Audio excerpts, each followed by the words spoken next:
It's been too long, so let's get straight to what's been happening in the House of Windsor, both current and former, and so much more. The lady who knows more about the royals than anyone even in the royal family. Well, that's somewhat of a big introduction, but there we go. Angela Levin, she literally wrote the book about Camilla, and she's got plenty to say about Harry as well. Lovely to see you, mate. Happy New Year. Yeah, Happy New Year to you. I'm really pleased to see you again. And you look wonderful as always. Now, I was quite stunned to see that yet another book is starting to tell us what some of the insights were about the late Queen Elizabeth II, including that she was particularly put out by the decision of Harry and Meghan to name one of their daughters Lilibet, which of course was her nickname. Yeah. Well, the author of the book is Robert Hardman, and he's a terrifically good writer, journalist, and has got in very politely with the royal family. It's absolutely riveting. It comes out on Thursday in the UK, but it's really riveting. And this thing about Lilibet is very interesting. I, at the beginning, thought that it was a terrible thing to do, to take a very private name and use it because it was Queen Elizabeth, the late Queen Elizabeth. She couldn't say Elizabeth, so she could say Lilibet. So that's what she said about herself. So her parents called her that, and then the Duke of Edinburgh, her much loved husband, called her that, and it was a very endearment word and very private.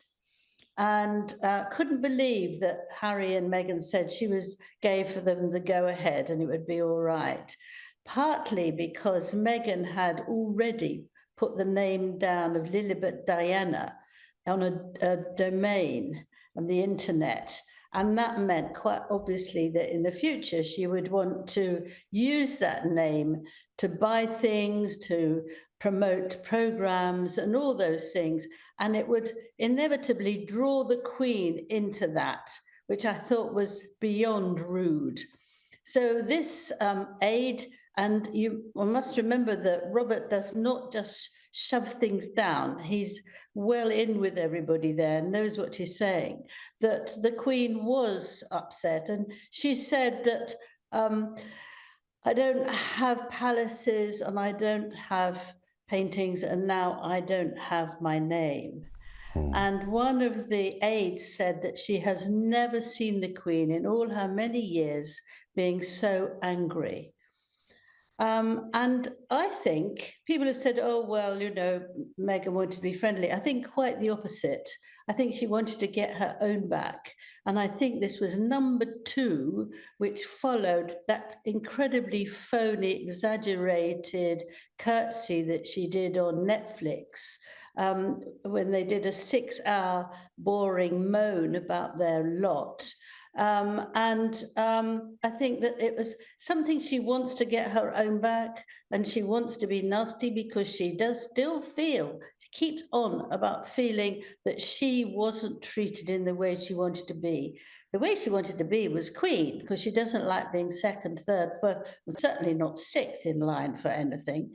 And it's just awful. So now they're furious, apparently. Absolutely furious. So that's quite good. well, correct, and good on someone being able to put, obviously the Queen's not going to come out and say it. Somebody who's got the information. If you trust them, I trust them, that this is what was being said.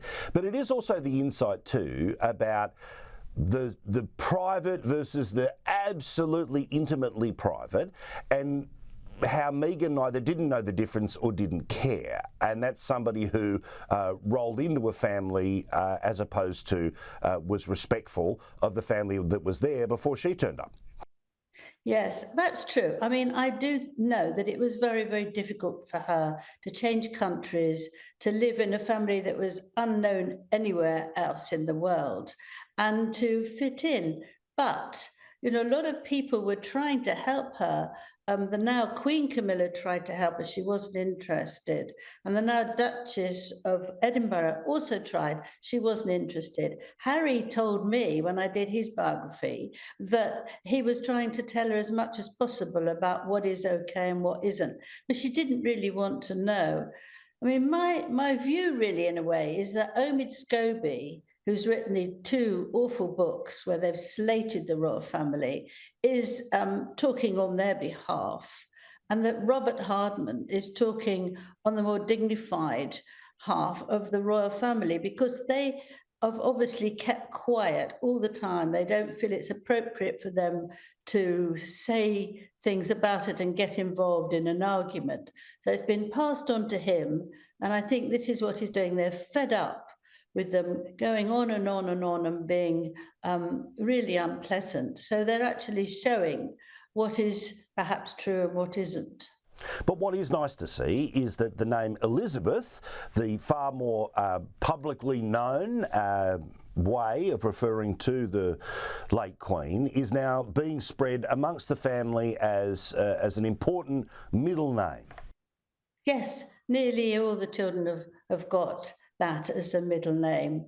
Harry and Meghan's daughter has got Diana as a middle name. I mean, you don't have Lilibet Elizabeth, that would have been ridiculous. So that would have been really ridiculous. Yes, so the memory carries on. And I know that all of the William and Harry as well, they keep lots of photos or pictures of her on the wall, and so they can point and say who she is. But she can't be forgotten. She was the most extraordinary woman, and her legacy is passing on through King Charles, because he is following a lot of her ways, and he's also very spiritual, and he also is very kind and works very hard. His whole life has been devoted to becoming king. He won't stand down just because a few people say, well, we'd rather have a young man, Prince William. He will stay there as long as he possibly can.